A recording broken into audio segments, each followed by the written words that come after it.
We'll start that. Are you seeing a big orange screen? It looks good, you bet. Okay, so all that alliteration going on there is basically, how does a small rural planetarium in the middle of nowhere, North Carolina, keep their name out there in the field, keep their name out there locally, regionally, nationally, and even globally, to the extent we're able. And I really grokked the presentation a couple of presenters ago about the NASA Solar System Ambassadors, because I am, of course, one as well.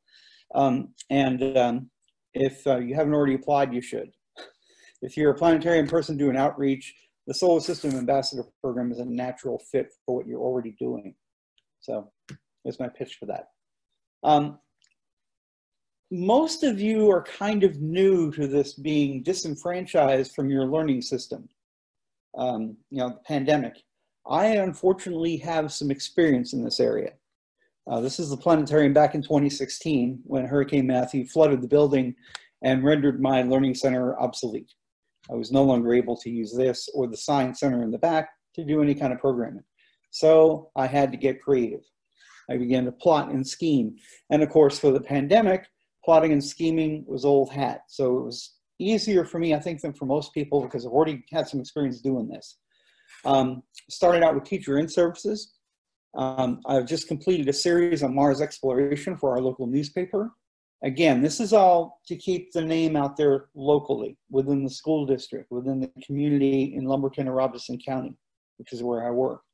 I started assembling virtual programming, most of which was flat screen, because I realized that the virtual audience was going to see flat screen content, and that's all I was going to be able to deliver to them. I've watched a couple of other people take forays into virtual programming and virtual learning and learn some from them. I also learned from my own mistakes, such as when you're setting up a Zoom room, make sure you use your Zoom account and not some random one that they generate, because otherwise your audience is waiting in the waiting room in one place and you're busy presenting thinking nothing's going wrong in the other. So I had to learn that the hard way. And a lot of reaching out to local libraries, regional libraries, astronomy clubs in the region, and you'll see some of those partnerships in a minute. So our virtual programming began March 28th, and all programs run in Zoom. It requires an ID and a password. People are muted on entry, and in the case of a classroom or a public group, like library, say, I'll have the librarians or the teachers monitor the chat, and we turn things off. One thing you want to turn off is the annotate feature. At the top of your screen, you should see an annotate icon. Turn that thing off. I found out the hard way that kids can actually draw on your presentation while you're presenting. Okay, got some rather interesting interpretations of the Big Dipper. That's all we're going to say, and leave that at that. The topics for my presentations run the gamut of space exploration, mostly talking about the future, the occasional dive into the past, as with Opportunity or New Horizons, moon phases for fourth grade audiences, and even the Dragonfly mission to Titan has been done virtually. All programs end with the night sky version using Stellarium, and the settings include the time set for 2100 local time for Western sky views, like back when Venus was up in the sky, and now for Comet Neowise, of course. During the program, time runs in Stellarium, so it runs out past twilight to about 9:30 or 21:30. The landscape is set to Mars, so we have a flat horizon. We don't have any objects getting in the way of what we're trying to see. And labeled objects are set to magnitude 5, so I'm not labeling some obscure Hipparchus catalog stuff if I misclick and miss Polaris by 1 pixel. Lots of opportunities for partnerships along the way.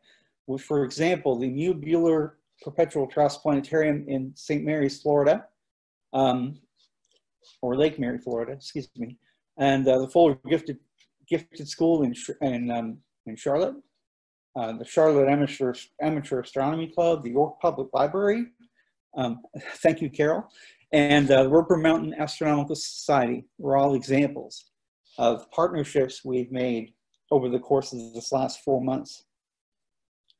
So professional development. The other thing I wanted to do is keep my blade sharpened.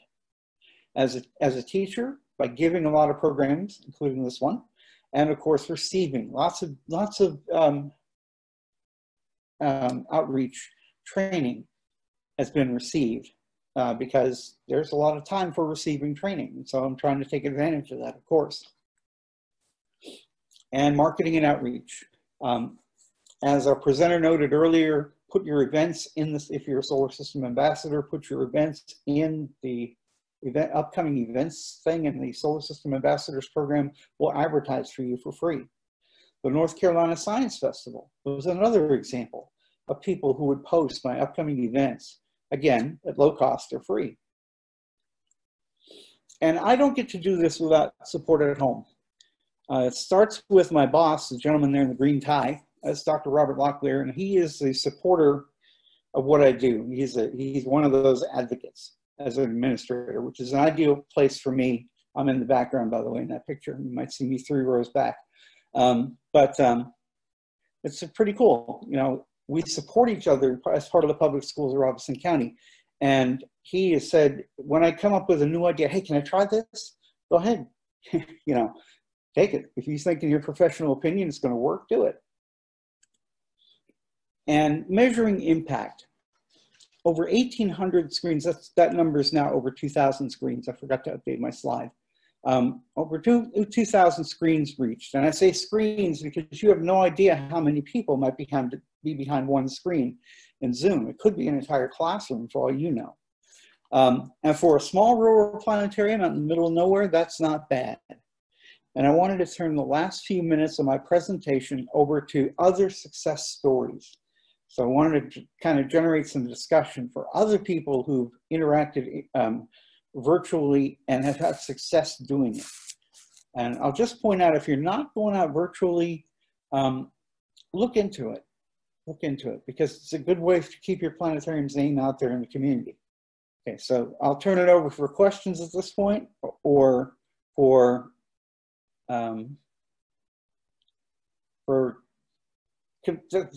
discussion from the group. Does anybody else have a success story they'd like to unmute and go ahead and talk about?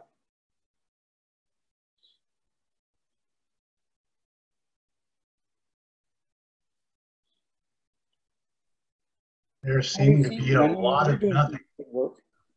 Sorry, go ahead. I'm sorry, I'm going to go ahead and step in. Can you hear me? Tony and I have a success story with reaching out with our VR that we've done in the last couple of months. And we did online reaching out with live events, broadcasting in AltSpace, the launch of Bob and Doug, and we did a solstice event, and we did a few star parties in AltSpace. And AltSpace is a social platform where we log in, and through popularity of people logging into our rooms, our locations, people will see that somebody's there. They'll see 2 or 3 or 4 people in there, and then more people will come. And the more popular it gets, more and more people want, what's going on over there? And before you know it, one time we had about 40 people in there, and we have a globe in the middle of our room that pinpoints where people are logging in from on the planet. And before we know it, we have people from Europe. I had someone from South Africa. We had someone from Australia all at one time. And now I have friends from all over the world. And that happens in seconds. And it turned out to be a real kind of a revealing thing to see how fast you can get out there in the world. And we'll talk about that more at Q15 and show how that happened. And with no money and, very little, overhead with AltSpace, we're talking to people around the planet, and it didn't cost us much at all. So that's our little quick success story that I wanted to say, because nobody was stepping up yet. So I get kind of weird when it's a dead silence. So I thought I'd say something. I'll piggyback on that and say all of our programming is free as well. And it doesn't cost our consumers anything to view it or take in the content. So we operate on a free or no cost model because, for one thing, as a solar system ambassador, I'm not allowed to charge for outreach that I do. So yeah, it has to be free. So we'll show you some more of that later today. But yeah, it was great because we did that, and I think we reached probably around 300 people over the few events that we did. So small, but you know, it starts from a little bit at the very beginning. So it has to start somewhere. Patty Seaton, I wanted to get your 2 cents because I know you've been doing some virtual programming and having some success, if you could. Well, all I've been doing are just my monthly Sky videos, which a lot of you guys have been doing too. I actually have had no direct contact with the students. The lesson that I presented at LIPS is one that I gave to my boss as an example of something that we can do, the types of virtual outreach we can do for students. And since our county is going to be having all distance learning through the first 2 quarters of the year, so that's all the way through the end of January, I had 2 different versions of the lesson, one that was distance learning so families could do it, and one if the teachers were using it. So I've got 2 different versions that can be used. So the teachers could do it or the family. So I have yet to know the effectiveness of it, but I think that it will go over well. And I know Michelle used a version of something that I did and it went over well. So I'm happy to have someone else test drive my stuff. So I'm really hoping that's what the year will look like for us, that I can produce more like that. Yeah, sorry my video was off, but it's lunchtime for here and I didn't think y'all wanted to see me eating. As it turns out, Michelle Wistison and I are doing a partner program about Mars exploration in the beginning of August. So stay tuned for that. I believe it's August 8th, if my dates are correct. 13th. Thank you.